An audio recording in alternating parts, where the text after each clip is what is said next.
but also the States, which for me is not of no significance, but also in Europe. But the thing is that in Europe, the accounts we have are in European banks that normally should work independently from any policy of the United States.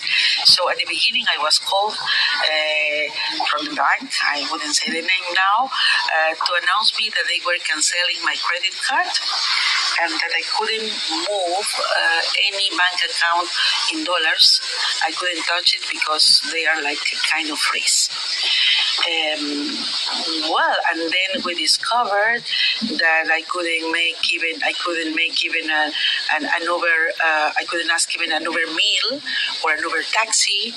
I couldn't use Western Union, where normally I send money to my country for the maintenance of my house. Simply, Western Union has frozen my money without any explanation. They don't receive calls. They don't say nothing. Simply, it's done. But the most interesting thing or terrible thing here is that the sanctions are not only against us, the judges, for our job, but against our families. In my case, they affected also my daughter's visa. I have a daughter who is a high-level professional also, and they sent an email to her saying that prudently they have canceled her visa without any explanation. So to the United States. So preventing her to go in for some capacity building, giving conferences or making business in the United States. She's an international lawyer. So it's really the most sad part for me of the sanctions. And also I have heard from my colleagues that the sanctions have affected their husbands, their wives, other children, etc. So this is this is the worst part. For me, I don't have, I come from Peru in Latin America, and we are not so used to have these digital accounts. I don't have PayPal, I don't have Amazon accounts, but my colleagues, they have, and they now cannot use their accounts. Also in my country, I cannot move my accounts in dollars. They say that I am ineligible to move my accounts, my own accounts. So this is the way we cannot buy flight tickets, etc.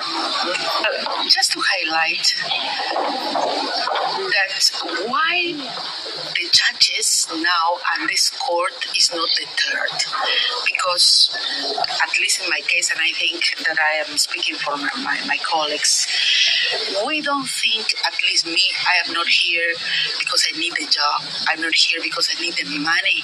I'm here because I feel that I have a mission for humanity.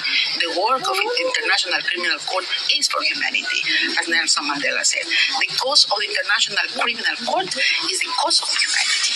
And this is why we are resilient, and this is why we need not only to stand together as judges, but the entire international community needs to do that. Because as such, we are working also, as always, for peace and global security. But still, I am Latin American, still I am Peruvian. So we are very resourceful people in my country. So I'm having my strategies, which I won't reveal. But it is true that living in Europe, where you don't use digital, you don't use cash, it's very difficult to carry out.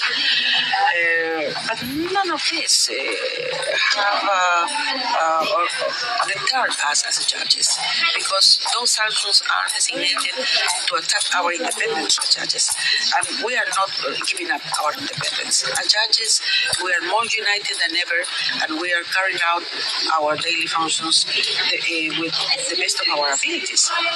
Although it has impacted the court, the personnel, morale, and etc. But now we are doing well. I think that the court has proven to be very resilient, and the judge.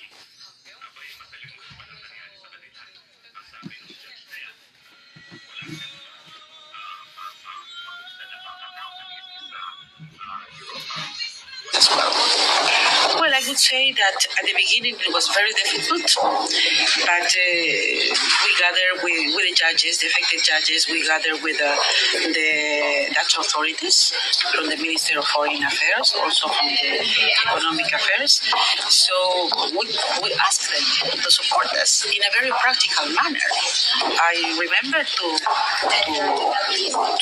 that I said to these high officials that I feel defenselessness, because if they can do nothing, if they are doing over compliance of these sanctions, then where is the sovereignty of this country? Because the banks are independent. Why they should be subordinated to the American policies? I think that this impacted in the authorities, because we also, all the colleagues, we narrated how we were doing and the difficulties. And as they feel, I think, a little bit ashamed. And then next day, I received a call from my bank announcing me that now I could move at least my account in dollars to be converted in euros, so I can have the disposition of my assets. So that was a good issue. And now I think that because the registrar of the court has made some arrangements with the bank, for the moment we can use our money in euros, but you know what will happen in the future. Now, European Commission. I think that it has been clear during this week that everybody, at least in the speech, are supporting us. But what we are asking are practical measures. What we are asking is action. We need the support of the entire world, but we're in Europe now, and Europe is a powerful structure.